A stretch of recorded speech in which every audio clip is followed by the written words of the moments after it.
மௌனமாயிருக்காதே, நீ மௌனமாயிருக்காதே. இது சிந்திக்கும் காலம், செயல்படும் நேரம். மௌனமாயிருக்காதே. இது சிந்திக்கும் காலம், செயல்படும் நேரம். மௌனமாயிருக்காதே, மௌனமாயிருக்காதே, நீ மௌனமாயிருக்காதே.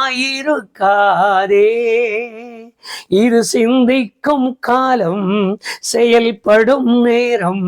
மௌனமாயிருக்காதே. பகட்டு வாழ்வோ பரமனின் அன்போ, எது உன்னை இழுக்கின்றது? பகட்டு வாழ்வோ பரமனின் அன்போ, எது உன்னை இழுக்கின்றது? கணக்கு கேட்கும் கர்த்தர் வருவார், வெறுங்கையாய் நிற்பாயோ? இது சிந்திக்கும் காலம், செயல்படும் நேரம். மௌனமாய் இருக்காதே. இது சிந்திக்கும் காலம், செயல்படும் நேரம். மௌனமாயிருக்காதே, மௌனமாயிருக்காதே, நீ மௌனமாயிருக்காதே. இது சிந்திக்கும் காலம், செயல்படும் நேரம். மௌனமாயிருக்காதே. மறுரூபமாக்கப்படுவதற்கென்று அழைக்கப்பட்டவர்களும் தெரிந்து கொள்ளப்பட்டவர்களும் தேவனுடைய பிரசன்னத்திற்கு முன்பாக ஒவ்வொரு நாளும் நின்று தங்களை ஆயத்தப்படுத்திக் கொண்டிருக்கிற அருமையான பரிசுத்தவான்கள் ஆகிய தேவ ஜனங்களுக்கு நான் மறுபடியும் வாழ்த்துக்கள் கோருகிறேன். வாழ்க்கை என்பது ஒவ்வொரு நாளும் நாம் தேவனோடு நெருங்குவதற்காக நமக்கு தேவன் நாட்களை கூட்டி கொடுத்து கொண்டு போகிறார் என்பது முதலாவது நம்முடைய இருதயத்தை விட்டு நீங்காதிருக்கும்படி மறுபடியும் நினைவுபடுத்துகிறேன். நாளைக்கு நான் உயிரோடு இருப்பேன், ஆனால் நான் தேவனோடு நெருங்கி பழகுவதற்கு அவர் ஆசை வைத்து என்னை மறுபடியும் எனக்கு ஜீவன் கொடுத்திருக்கிறார். நாளைக்கு நான் ஜீவனோடு வாழ்வது இருப்பேன், ஆனால் நான் அவரை துதிக்க ஸ்தோத்தரிக்க, அவர் விரும்புகிறது போல அவரை கனம் பண்ண, அவரை மகிமைப்படுத்துவதற்காக நான் ஆயத்தப்படுகிற ஒரு மனிதனாய் நிற்பதற்காக தேவன் என்னை மறுபடியும் ஜீவன் கொடுத்து வைத்திருக்கிறார் என்கிற அந்த ஆழமான உணர்வு முதலாவது தேவ ஜனங்களுடைய உள்ளங்களில் ஆழமாய் பதிய வேண்டும் என்று நான் விரும்புகிறேன். அப்படிப்பட்ட ஒரு விருப்பத்தோடு கூட என்றைக்கும் தேவ சமூகத்திலிருந்து கர்த்தர் நம்மோடு இடைப்படத்தக்கதான விசுவாசத்தின் தன்மையுள்ள வார்த்தைகளினாலே நம்மை ஆறுதல் படுத்தி தேற்றி கனப்படுத்துவாராக. நான் இன்றைக்கு நம்முடைய நினைவிற்கு கொண்டு வருகிற 2 ராஜாக்களின் புஸ்தகம் 4வது அதிகாரம் 2வது வசனத்தில் எழுதிய ஒரு சம்பவத்தை நம்முடைய நினைவிலே நாம் கொண்டு வருவோம். இங்கு கர்த்தருக்கு பயந்த, நாம் எப்பொழுதும் நினைக்கிறது போல கர்த்தருக்கு பயந்து நடந்த ஒரு கர்த்தருடைய மனுஷனுடைய வாழ்க்கையும், அந்த மனுஷன் மரித்து போன பின்பு அந்த குடும்பத்தினுடைய ஆசீர்வாதத்தின் நிறைவும் அந்த குடும்பத்தினுடைய தன்மையையும் நாம் நன்றாய் அறிந்திருக்கிறோம். இது சிறு வயதிலிருந்து நமக்கு கர்த்தருடைய ஜனங்கள் சொல்லிக் கொடுத்திருக்கிற பாடமாக அமைந்திருக்கிறது என்பது நமக்கு தெரியும். இந்த நிலையில் இந்த தாய் தனக்கு இருக்கிற 2 பிள்ளைகளையும் அடிமையாக கொண்டு போவதற்கு வந்திருக்கிற ஒரு எஜமானுக்கு முன்பாக நின்று தவணை கேட்டிருக்க வேண்டும். கொஞ்சம் பொறுங்க, என் பிள்ளைக்கு என்னுடைய புருஷன் பட்ட கடனுக்கு நான் ஏதாவது ஒரு பதில் சொல்லுகிறேன், 1 நாள் 2 நாள் கொஞ்சம் அவகாசம் கொடுங்கள் என்று கெஞ்சி கேட்டவளாய் தேவனுடைய மனுஷனிடத்திற்கு ஓடுகிறார். ஓடி சொல்லுகிறாள், ஐயா, எஜமான் ஒருவன் வந்து நிற்கிறான் என் வாசற்படியில், என் பிள்ளைகளை வெளியே கொண்டு போவதற்காக, என் பிள்ளைகளை அடிமைப்படுத்துவதற்காக. அதற்கு காரணம் என்னுடைய புருஷன் வாங்கிய கடன் மாத்திரமல்ல, அவர் கர்த்தருக்கு பயந்து வாழ்ந்திருந்தார் என்பதை நீங்கள் அறிந்திருக்கிறீர்கள் என்கிற அந்த வார்த்தையை சொல்லி புலம்புகிறார். இப்பொழுது தீர்க்கதரிசி கேட்ட ஒரு வார்த்தையைத்தான் இன்றைக்கு நம்முடைய நினைவிலே கொண்டு நாம் கர்த்தருடைய சமூகத்தை நோக்கி விண்ணப்பிக்க போகிறோம். அவர் கேட்பது, உன் வீட்டில் உன்னிடத்தில் என்ன இருக்கிறது என்கிற ஒரு வார்த்தையை கேட்கிறார். இந்த வார்த்தையை அருமையான கர்த்தருடைய ஜனங்கள் கொஞ்சம் நம்முடைய உள்ளத்திலே ஆழமாய் பதித்துக் கொள்ளவும் நான் கேட்டுக்கொள்கிறேன். அதோடு இந்த வார்த்தைகளை வைத்து சிந்திக்கவும் நான் மிகவும் உங்களை அன்போடு கேட்டுக்கொள்கிறேன். உன் வீட்டில் உன்னிடத்தில் என்ன இருக்கிறது என்கிற ஒரு வார்த்தையை கேட்கிறார். இது ஆவிக்குரிய நிலையில் மிகவும் அர்த்தம் நிறைந்த ஒரு வார்த்தையாக நமக்கு காணப்படுகிறது. அவைகளை எல்லாம் இப்பொழுது நாம் சிந்திப்பதற்கல்ல, நமக்கு இருக்கிற இந்த கொஞ்ச நேரத்தில் நம்முடைய விசுவாசத்தின் வளர்ச்சிக்காக தேவன் நம்மோடு கூட கொஞ்ச நேரம் இடைபடுவாராக. வேதத்தை வாசிக்கும் பொழுது நீங்கள் சொல்ல ஆண்டவருடைய காரியம் என்று மனதிலே கொள்வோமானால், முதலாவது நாம் கற்றுக்கொள்ள வேண்டிய ஒரு காரியம், ஏதாவது ஒன்று இருந்துதான் ஆக வேண்டும், அல்லது இன்ன விதத்தில் இப்படித்தான் அவருடைய செயல் என்று அவருடைய செயலை குறித்து ஒரு மனுஷனும் வரையறுக்க முடியாது என்பதை நம்முடைய இருதயத்தை விட்டு நீக்கிவிடக்கூடாது. தேவன் ஆரம்பிக்க ஒரு காரியத்தை செய்வாரானால் அவரை குறித்து வேதம் சொல்லுகிற வார்த்தைகளை கவனியுங்கள். இருளில் இருந்து வெளிச்சத்தை பிரகாசிக்க சொன்னாராம். வேதம் சொல்லுகிற அப்போஸ்தலனாகிய பவுல் எவ்வளவோ ஆழமாய் தேவனுடைய மகத்துவங்களை தன்னுடைய உள்ளத்தின் ஆழத்திலே பதித்தவராய் ஒன்றும் இல்லாமையில் இருந்து எல்லாவற்றையும் உருவாக்கினார் என்று எழுதியிருக்கிறது. கர்த்தருக்கு மகிமை உண்டாகட்டும். அவருக்கு இது கொடுத்தால்தான், அவருக்கு இது இருந்தால்தான் அவர் இதை பெருக பண்ணுவார், இதை செய்ய முடியும் என்று சொல்லுவதற்கில்லை. யோவான் பிரசங்கிக்கும் பொழுது முதல் பிரசங்கமே ஆரம்பித்து விட்டார். ஆபிரகாமுக்கு இந்த கல்லுகளினாலே பிள்ளைகளை உருவாக்கும்படி அவருக்கு முடியும் என்கிறதை அப்படி அபாட்டமாய் வெளியே சொன்னார்.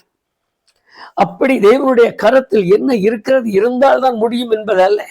என்னை கேட்டுக்கொண்டிருக்கிற அல்லது ஒவ்வொரு நாளும் என்னை கவனித்துக் கொண்டிருக்கிற எனக்கு அன்பான கர்த்தருடைய பிள்ளைகளுக்கு நான் சொல்லுகிற ஒரு ஆலோசனையான காரியம், இப்படி இருந்தால்தான் அப்படி நடத்துவார் என்று சொல்லி அப்படி இருக்கிற ஒரு அனுபவத்தை முதலாவது நம்முடைய இருதயத்தை விட்டு நீக்கிவிட்டு எந்த விதத்திலும் என்னை நடத்த அவருக்கு முடியும் என்கிற ஒரு விசுவாசத்தின் ஆழத்தை நம்முடைய உள்ளத்திலே பதிய செய்வோமானால் அந்த வார்த்தை நம்மை மென்மேலும் மென்மேலும் ஆசீர்வதிக்க தோன்றும். நீங்கள் வாசித்து பாருங்கள். லூக்கா 21 4வது வசனத்தில் இயேசு நின்று காணிக்கை போடுகிற அவ்வளவு பேரையும் பார்த்து கொண்டிருக்கிறார்.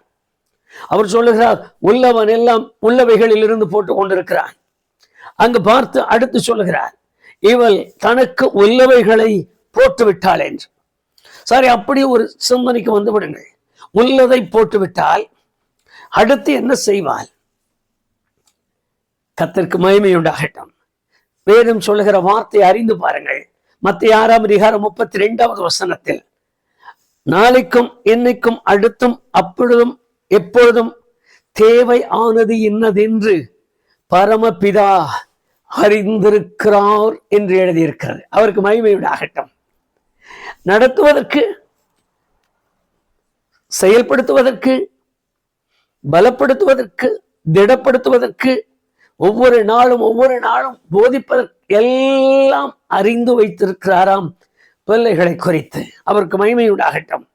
ஆகவேதான் நீங்கள் வேதத்தை வாசிக்கும் பொழுது அந்த காரியங்களை கவனித்து பாருங்கள். 12 பேர் சீஷர்களை அழைத்தார். அவர்களை அழைத்து நிறுத்தின உடனே அவர்களுக்கு சொன்ன வார்த்தைகளை ஒரு முறை நம்முடைய உள்ளத்தில் அப்படியே கொண்டு வாருங்கள். மத்தேயு சுவிசேஷம் 9வது வசனத்தை பாருங்கள். அவர் அனுப்பும் பொழுது அவர்களுக்கு சொல்லி அனுப்புகிறார், இங்க வாங்க கூப்பிட்டார். அங்கு போட்ட உடனே அவர் சொல்லுகிறார், உங்களுக்கு கச்சை, 2வது பொன், 3வது வெள்ளி, 4வது செம்பு, 2 அங்கி எடுத்துக்கொண்டு போக வேண்டாம், எங்கும் போக வேண்டாம், கவலைப்பட வேண்டாம். அந்த வார்த்தையினுடைய காரியம். அதற்கு பின்பு திரும்பவும் அவர்களுக்கு அவர் சொல்லிக் கொடுக்கிறது. லூக்கா சுவிசேஷம் 9 வசனத்திற்கு திருப்பி பாருங்கள். அப்பத்தையும் கொண்டு போக வேண்டாம், காசையும் கொண்டு போக வேண்டாம், 2 அங்கிகளையும் கொண்டு போக வேண்டாம். நாங்க இப்ப ஊழியத்துக்கு எப்படி போகிறது? யார் எங்களுக்கு துணி தைச்சு கொடுப்பாங்க? எங்களை பார்த்த உடனே யார் எங்களுக்கு சோறு போடுவாங்க? யார் எங்களை தங்க வைப்பார்கள்? நாங்கள் அங்க போன மாற்று துணி போட்டு கொண்டு போகிற அங்கேயோடையே அப்படியே தூங்கி அப்படியே எழுந்து நிற்பதா? இரவு எங்களுக்கு கட்டி கொள்வதற்கு, நாங்கள் குளித்தால் மாற்றிக்கொள்வதற்கு, இந்த காரியங்கள் எல்லாம் ஒரு நிமிஷம் இது சிந்தனையாக உங்களுடைய உள்ளத்தில் எண்ணி பாருங்க. அவர் சொல்லி அனுப்புகிறது வேண்டாம் வேண்டாம் வேண்டாம், ஒன்றும் வேண்டாம், காலியா போங்க, வெறுங்காலியா போங்க, ஒன்றும் இல்லாம போங்க. அதனுடைய அர்த்தம் என்னவென்றால், எந்தெந்த பாகத்தில் உங்களுக்கு காலி என்று தெரிகிறதோ அந்த பாகத்தை நிரப்புவதற்கு சர்வ வல்லமையும் உள்ளவராய் நான் உங்களோடு நிற்கிறேன். அவருக்கு மகிமை உண்டாகட்டும், அவருக்கு எப்பொழுதும் கனமகிமை உண்டாகட்டும். காரணம், நம்முடைய விசுவாசத்தின் தன்மையை அவர் பெருக பண்ணுவதற்காக சில நேரங்களில் இப்படிப்பட்ட காரியங்களை எல்லாம் நாம் அறிந்து கொள்வதற்கு வேதத்தில் எழுதினார். நாம் அதை கண்டு கொள்வதில்லை. நீங்கள் வேதத்தை வாசித்து பாருங்கள். நான் அடுத்த ஒரு வார்த்தை உங்களுக்கு காண்பிக்கிறேன். மத்தேயு சுவிசேஷம் 10வது அதிகாரம் 10வது வசனத்தில், எல்லா காரியங்களையும் பெற்றுக்கொள்வதற்கு நீ பாத்திரன். அவ்வளவுதான். அந்த ஒரு வரி நம்முடைய உள்ளத்தின் ஆழத்திலிருந்து அப்படியே சொல்லி பாருங்க. புசிப்பதற்குள் நீ சாப்பிடுவதற்குரிய பாத்திரவான், நீ விரும்பினதை குடிக்கிறதற்குரிய பாத்திரவான், நீ விரும்புகிற இடத்தில் தங்குவதற்கு நீ பாத்திரவான், நீ விரும்புகிற காரியத்தை செயல்படுத்துவதற்கு நீ பாத்திரவான். இப்ப பாத்திரவான் என்று சொல்கிற அந்த வார்த்தையினுடைய முழுமையான அர்த்தம், முழு தகுதி உள்ளவனாய் அவனை மாற்றிவிடுகிறார். முழு தகுதி உள்ளவனாய். நான் கர்த்தருடைய ஊழியர்களுக்கும் சொல்லுகிறேன், விசுவாசிக்கிற கர்த்தருடைய ஜனங்களுக்கும் சொல்லுகிறேன். ரெண்டு பேருக்கும் உள்ள ஒரு சரியான உபதேசமாக நீங்கள் உங்கள் வாழ்க்கையில் அனுபவிக்க தொடங்குங்கள். வேதம் சொல்லுகிறது, நீ பாத்திரவான், நீ சகலவற்றிற்கும் பாத்திரவான். எப்படி புசிப்பதற்கும் பாத்திரவான், எதை புசிக்கவும் பாத்திரவான், எப்படி இருக்கவும் பாத்திரவான், எவ்வளவு சந்தோஷத்தில் வாழவும் பாத்திரவான். அப்ப நம்மை எவ்வளவு தகுதிப்படுத்தி அவர் இந்த தகுதிக்கு உரியவனா இருக்க வேண்டும் என்று விரும்புகிறார் என்பதை மாத்திரம் பாருங்கள். அவர் சொல்லுகிறார், உன்னுடைய வீட்டில் உன்னிடத்தில் என்ன இருக்கிறது. இந்த ஒரு வார்த்தையைத்தான் இன்றைக்கு நம்முடைய நினைவிலே நாம் வைத்தவர்களாய் எவ்வளவு காரியங்களையும் நம்முடைய உள்ளத்திற்குள் கொண்டு வர வேண்டும். என்னிடத்தில் என்ன இருக்கிறது என்பதை அவர் அறிய வேண்டும் என்று விரும்புகிறதால, ஆனால் இருக்கிறதை கேட்கிறார். நான் இப்ப 2 காரியத்தை கவனிங்க. ஒன்று மாம்சத்திலும், இன்னொன்று ஆவியிலும். மாம்சத்துல கேட்டால் நாம் சொல்லுவோம், எனக்கு இந்த பேங்க்ல எவ்வளவு அக்கௌண்ட் இருக்கு, இந்த பேங்க்ல எவ்வளவு நான் டெபாசிட் பண்ணியிருக்கேன், இந்த இடத்துல எங்கிட்ட எவ்வளவு இருக்கு, நான் இந்த பக்கத்துல அவசர உதவிக்காக எனக்கு அவசரமா தேவைப்பட்டால் என்ன செய்வது, எவ்வளவு கையில் வைத்திருக்கிறேன். அப்படி சொல்லுகிற ஒரு அனுபவமும் நமக்குள்ளே வரட்டும். அந்த அனுபவத்தையும் அப்படி எண்ணுங்கள். இன்னொன்று, உன்னிடத்தில் என்ன இருக்கிறது என்று கேட்டால், ஐயா எங்கிட்ட ஒன்றும் இல்லை, நாங்கள் காலையில் எழுந்து ஜெபிக்கிறோம், ராத்திரியில ஒன்று கூடி ஜெபிக்கிறோம், நீர் எங்களுக்கு தருகிற காரியங்களை குறித்து எங்களுக்கு கொஞ்சம் ஆனாலும் அதை எங்களுக்கு போதும் என்று நாங்கள் அனுபவிக்க கற்றுக்கொண்டோம். நாங்கள் மற்றவர்களைப் போல அவர்களைப் போல இப்படி அப்படி என்பதற்கு அங்கும் இங்கும் சுற்றி வாங்கி நாம் ஜமாலிக்கலாம், பொறுத்து கொள்ளலாம் என்று என் வீடு நிறைய பொருள்களால் நிரப்பி, விலையுயர்ந்த வஸ்திரங்களால் நிரப்பி மற்றவர்கள் வந்து பார்க்கும் பொழுது என்னை கனத்திற்குரியவனை காட்டுவதற்குரியது என்னிடத்தில் இருக்கிறது. அதையும் சொல்லலாம். இன்னொன்று சொல்லப்போம், எங்க இடம் ஒன்றும் இல்லைப்பா, ஒரு வேத புஸ்தகம் இருக்கு, 2 பாட்டு புஸ்தகம் இருக்கு. அது இல்லாம காலையில எழுந்து நாங்க கோழிக்கு போவோம், எங்களுக்கு கிடைக்கிறத அப்படியே பொருள்களை வாங்கி கொண்டு வருவோம், ராத்திரியில புசிப்போம், எழுந்துப்போ. இப்படி சொல்லுகிற ஒரு அனுபவங்களையும் நம்முடைய மனதிற்குள்ளாக கொண்டு வாருங்கள். நான் எதை எப்படி சொல்லுகிறேனோ அப்படி அல்ல என்னுடைய ஆசீர்வாதத்தின் நிறைவு. நீங்கள் வேதத்தை வாசிக்கலாம். நான் ஒரு காரியத்தை உங்களுக்கு நினைவிற்கு கொண்டு வருகிறேன். நம்முடைய விசுவாசத்திற்காக வேத வசனம் சொல்லுகிற யோபுவின் புஸ்தகம் 29ஆம் அதிகாரம் 4வது வசனத்தை நம்முடைய நினைவிற்கு கொண்டு வாருங்கள். நான் விசுவாசத்திற்காக என்னை கேட்டுக்கொண்டிருக்கிற கர்த்தருடைய பிள்ளைகளுக்கு விசுவாசத்துல நீங்கள் கால் ஊன்றி நிற்பதற்காக தான் இப்படிப்பட்ட வார்த்தைகளை எல்லாம் உங்களுடைய உள்ளம் அறிந்து கொள்ள வேண்டும் என்பதற்காக 29:4 யோபுவின் புஸ்தகத்தில் தேவனுடைய ரகசிய செயல் அவனுடைய கூடாரத்தின் மேல் இருக்கிறது என்று எழுதியிருக்கிறது. இந்த காரியங்களை குறித்து தேவனுடைய ஜனங்கள் புரிந்து கொள்ளாமலும் அறிந்து கொள்ளாமலும் இருப்பதால் தேடுகிறான், தேடிக்கொண்டே இருக்கிறான். நான் ஒரு வீட்டிற்குள்ளே நுழைந்தேன். அந்த வீட்டில் இருக்கிறவர், உங்களை ஞாயிற்றுக்கிழமை வந்து நான் தனியா பார்க்கிறேன்னு சொன்னார். சரி, பார்ப்பார் போல இருக்கு, வரட்டும், என்ன செய்யறாருன்னு கவனித்தேன். நான் குறையாய் சொல்லலை, அந்த பணத்தினுடைய தன்மையை நான் சொல்ல, ரொம்ப குறைந்த ஒரு காணிக்கை கொண்டு வந்தார். ஒரு 100 ரூபாய் நோட்டு என் கையில கொடுத்தார். கொடுத்துட்டு 50 ரூபாய் நீங்க எடுத்துங்க, 50 ரூபாய் எனக்கு திருப்பி கொடுத்துருங்க, உங்களுக்கு நிறைய செய்யணும்னு நினைச்சேன், ஆனா எனக்கு முடியல, ஒரு வார்த்தையை சொல்லிட்டார்.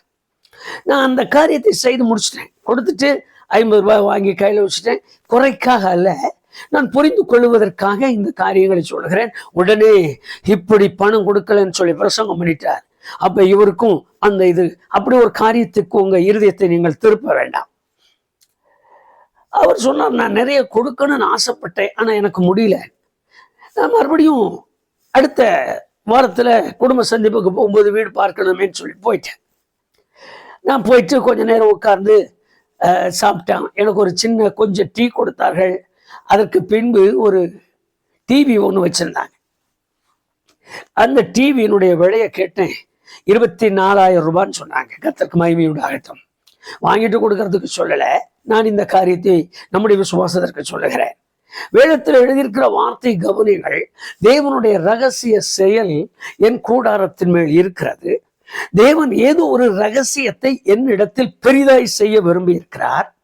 ஆனால் நான் தேவனுடைய ரகசிய செயலை செய்வதற்கு விடாமல் தடுக்கிறேன் என்பதுதான் இவைகளுடைய முழுமையான அர்த்தம். காரணம் என்னன்னு சொன்னா, வேலையிலிருந்து வருவார், ரொம்ப நேரம் உட்கார்ந்து அதையே கவனிப்பார், அப்படியே தூங்கிடுவார். காலையில் எழுந்து போவார். திடீரென்று எனக்கு ஒரு தகவல் கொடுப்பார். அந்த போன் என்ன வரும், அர்ஜென்டா இருக்கு, பணம் இருக்கு உங்க கையில, பணம் இருந்தா கொடுங்க, 2 நாள் நான் திருப்பி தரேன்.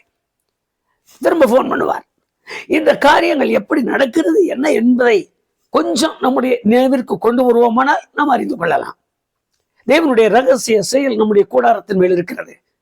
இந்த தேவனுடைய செயல் நம்முடைய கூடாரத்தின் மேல் இருப்பதால் அவர் கேட்கிறது என்ன, உங்கள்கிட்ட என்ன இருக்கு, உன் வீட்டில் உன்னிடத்தில் என்ன இருக்கிறது. அந்த வார்த்தை தீர்க்கதரிசி திருப்பி அருமையாய் கேட்கிறார். உன் வீட்டில் உன்னிடத்தில் என்ன இருக்கிறது. அதுக்கு அந்த தாய் சொல்லுகிறார், ஒரே ஒரு குடம் என்ன இருக்கு. அது ரொம்ப விசேஷமான வார்த்தை. நான் அந்த வார்த்தைக்காக ஆண்டவருக்கு நன்றி சொல்லுகிறேன். உங்களோடு கூட ஊழியத்தில் இருந்த என்னுடைய வீட்டுக்காரர் கர்த்தருக்கு பயந்து நடந்திருந்தார். நீங்கள் மனதில் வைத்துக் கொள்ளுங்கள். அவர் எனக்கு சம்பாதித்து கொடுத்தது ஒரு குடம் எண்ணெய். அதனுடைய அர்த்தம், அவர் எனக்கு சம்பாதித்து கொடுத்தது நான் அபிஷேகிக்கப்பட்டவனாய் நிற்கத்தக்கதான ஒரு அபிஷேகம். கர்த்தருக்கு ஸ்தோத்திரம். அவர் சம்பாதித்து கொடுத்தது தேவனுடைய ரகசியம் வெளிப்படுவதற்காக எனக்கு அவர் கொடுத்து சம்பாதித்து வைத்திருக்கிற ஒரு மேன்மை, ஒரு குடம் எண்ணெய். நான் மறுபடியும் நினைவுபடுத்துகிறேன். தேவனுடைய ரகசிய செயல் எப்பொழுது எப்படி என்ன விதமாய் செயல்பட வேண்டும் என்று அவர் அறிந்திருப்பதால், அவர் கவனித்திருப்பதால், என்னுடைய புருஷன் எனக்கு சம்பாதித்து கொடுத்தது எனக்கு ஒரு குடம் எண்ணெய். இந்த எண்ணெய் அதை தவிர வேறு ஒன்றும் இல்லை. அதை அப்படியே கொஞ்சம் ஆவிக்குரிய நிலைமைக்கு கொண்டு வாருங்கள். நான் தேவனோடு கூட பழகுகிற என்னுடைய புருஷன் ஜெபிக்க கற்றுக் கொடுத்திருக்கிறார். ஏதாவது ஒரு குறை என்றால் தீர்க்கதரிசியாகிய உம்மிடத்தில் வந்து சொல்லி எனக்காக மன்றாடுவதற்கு கற்றுக் கொடுத்திருக்கிறார். நான் பைனான்ஸை தேடி ஓட எனக்கு கற்றுக் கொடுக்கல. எனக்கு இன்னொரு இடத்துல யாராவது கொடுப்பாங்களான்னு பார்க்கிறதுக்கு கற்றுக் கொடுக்கல. இந்த பூமியில் இருக்கிற பெரியவர்களை தேடி ஓடி இப்படி நடந்து போனது, இப்படி ஆகிவிட்டதுன்னு கற்றுக் கொடுக்கல. இல்லை, இத இன்னும் இந்த எஜமான் என் பையனை கூட்டி கொண்டு போக வந்திருக்கிறானே, அவன் காலில் விழுந்து அழுவதற்கு எனக்கு கற்றுக் கொடுக்கல.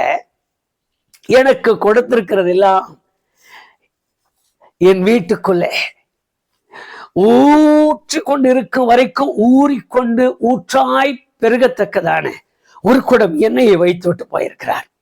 தேவனுடைய ரகசிய செயல் என் கூடாரத்தின் மேல் இருப்பதால் என்னிடத்தில் அவர் வைத்திருக்கிறது இன்றைக்கு அது மகத்தான செயலை செய்வதற்கு உரியராய் மாறிவிடுகிறது. என்னோடு கூட தேவ சமூகத்தில் காத்திருக்கிற அல்லது ஜெபிக்கிற கர்த்தருடைய வார்த்தைகளுக்கு தங்களை அர்ப்பணித்து கொடுத்திருக்கிற எனக்கு அருமையான கர்த்தருடைய பிள்ளையே, எனக்கு அருமையான கர்த்தருடைய மனுஷனே, உங்களுடைய வீடுகளின் மேலும் தேவனுடைய ரகசிய செயல் ஒன்று இருக்கிறது என்பதை மறந்துவிட வேண்டாம். காரணம், எபேசியர் 3-ம் அதிகாரம் 16-ம் வசனத்தில் வாசித்து பாருங்கள். உள்ளான மனுஷனில் நீங்கள் பலப்படும்படியாக. இன்னும் 1 கொரிந்தியர் 2ஆம் அதிகாரம் 8வது வசனத்தில் வாசித்து பாருங்கள். 9வது வசனத்தையும் பாருங்கள். இப்பிரபஞ்சத்தில் இருக்கிற ஒரு பிரபுவும் இந்த காரியத்தை அறிய முடியாது, அறியவில்லையாம். ஏனென்றால் ஒரு மனுஷனுடைய கண் காணாதது, காது கேளாதது, மனுஷனுடைய உள்ளத்தில் தோன்றாத காரியத்தை உங்களுக்கும் எனக்கும் செய்வதற்காக உங்கள் கூடாரத்தின் மேலும் என் கூடாரத்தின் மேலும் அவருடைய ரகசிய செயல் ஒன்று காத்திருக்கிறது, அவருடைய ரகசியம் ஒன்று இருக்கிறது.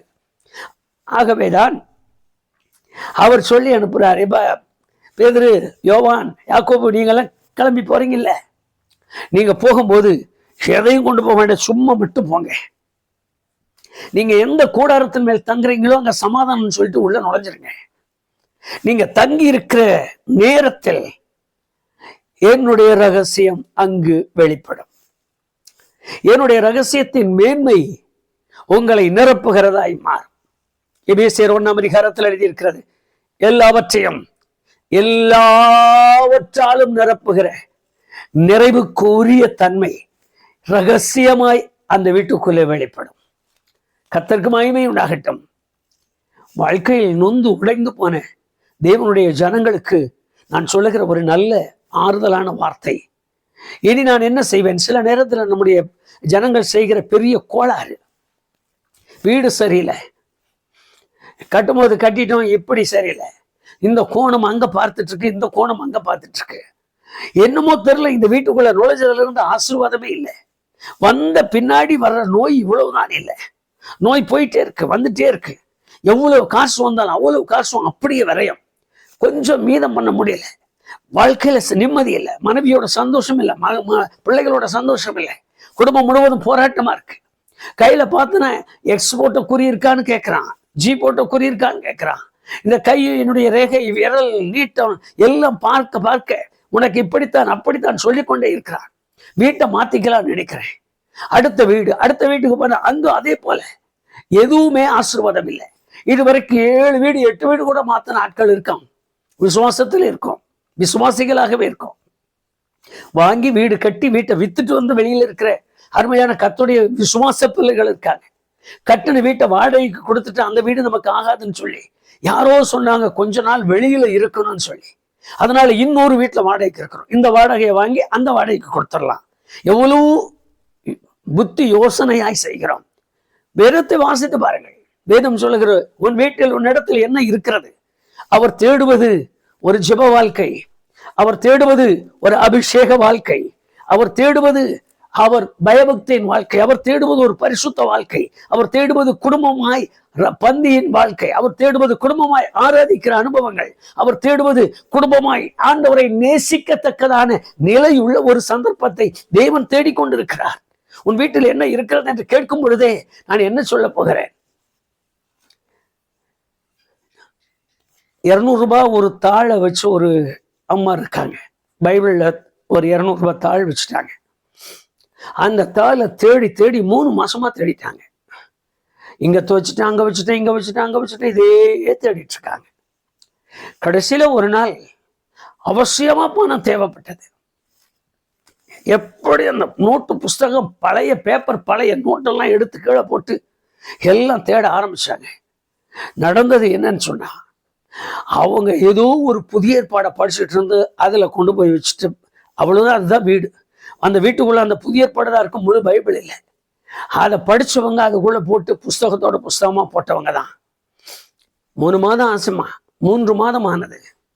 தேடி கிடச்சி எடுத்து புதிய ஏற்பாடை பார்த்தா அம்மா கண்ணில் ஒத்திக்கிறாங்க அந்த புதிய ஏற்பாட்டை.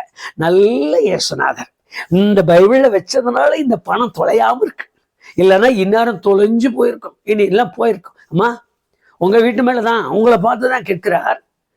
உங்க வீட்டில் உன்னிடத்தில் என்ன இருக்கிறத நான் சொல்ல வேண்டிய கடனாளியாகவும் இருக்கிறேன், நான் சொல்லி ஜெபிக்க வேண்டிய ஆளாகவும் நிற்கிறேன்.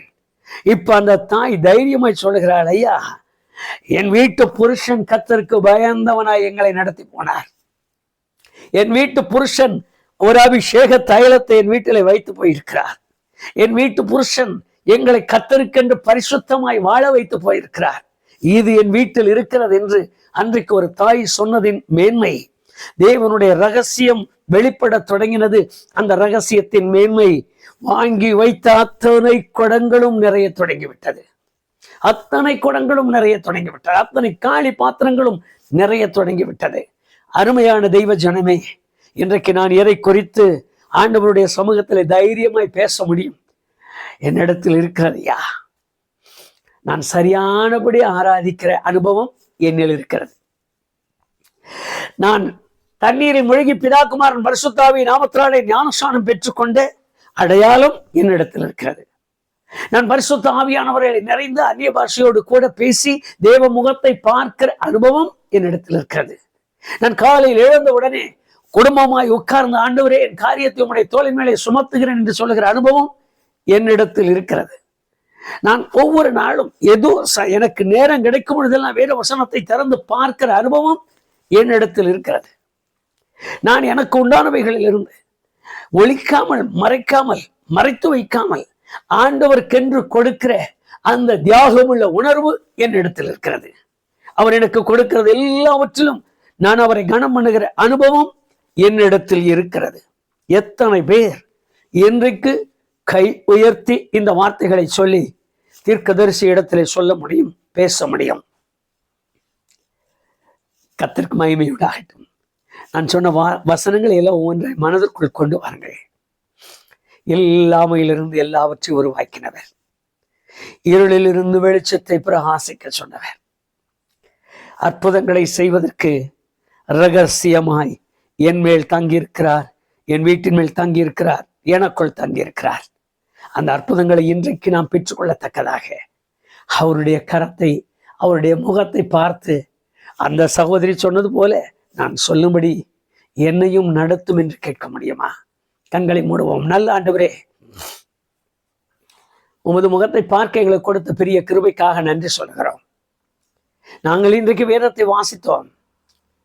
நெருக்கத்திலும் உபத்திரவத்திலும் சங்கடத்திலும் இனி அடுத்து எதுவுமே செய்ய முடியாது என்கிற இக்கட்டான நிலையிலும் அகப்பட்டு கொண்ட ஒரு கர்த்தருடைய மனுஷி தீர்க்கதரிசியின் இடத்தில் போகும்பொழுது தீர்க்கதரிசி கேட்ட வார்த்தை இப்பொழுது நான் நினைக்கிறேன். இதே அனுபவத்தில் எங்கள் வாழ்க்கையும் மாறி எங்களுடைய உபத்திரவம், நெருக்கம், போராட்டம், சோதனையாய் நிற்கிற இந்த நேரத்தில் தீர்க்கதரிசியை பார்த்தது போல உம்மிடத்திலே வந்து நிற்கிறதாக நாங்கள் எண்ணி இப்பொழுது உம்மிடத்திலே கேட்கிறோம். நீர் எங்களை பார்த்து உன்னிடத்தில், உன் வீட்டில் உன்னிடத்தில் என்ன இருக்கிறது என்று கேட்பீரானால் நாங்கள் எதை சொல்லுவதற்கு ஆயத்தமாய் இருக்கிறோம் என்கிற அந்த ஆழமான உணர்வை எங்களுக்கு உண்டாக்கித்தார்.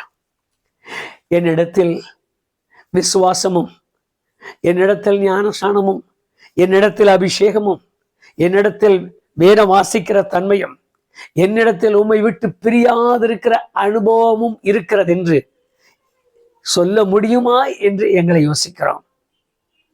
மன இரக்கம் கொள்வீராக.